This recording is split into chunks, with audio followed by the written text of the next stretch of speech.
जो आपसे ना बोले उससे राधे राधे आप बोलो, जो आपसे गुस्सा करे उसे आप नमस्कार करो, जो आपका बुरा चाहे आप उसका मंगल मनाओ, आपका हृदय साधु हो जाएगा, आप मंगल में शांति को प्राप्त हो जाएगा। जी तब हृदय जलता है। तो सोना जब जलता है तभी तो निखार आती है, हृदय जब जलता है तभी तो निष्पाप होता है। उस जलन को सह गया वही तो महात्मा है।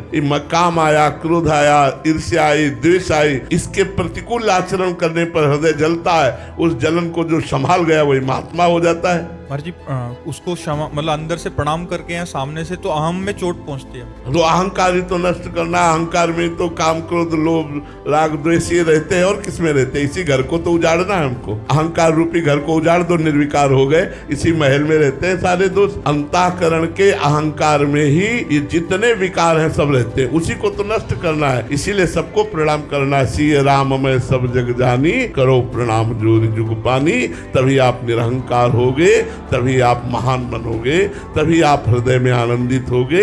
नहीं तो राग द्वेष होता रहेगा, संसारिकता बढ़ती रहेगी। और जी एक बार प्रणाम करने से मान जाए तो ठीक है, फिर ऊपर से और ज्यादा तो हम और प्रणाम करेंगे, हम और प्रणाम करेंगे। हमारा प्रणाम बंद नहीं होगा, उसका राग द्वेष बंद हो जाएगा। तो हमें चाहिए, हम लोग आध्यात्मिक हैं, यदि हमसे कोई द्वेष करे तो भी हम उससे द्वेष न करें। अपनी तरफ से द्वेष करना तो बनता ही नहीं है। सब में श्री भगवान विराजमान है, ये हम आध्यात्मिक उत्तर देते हैं।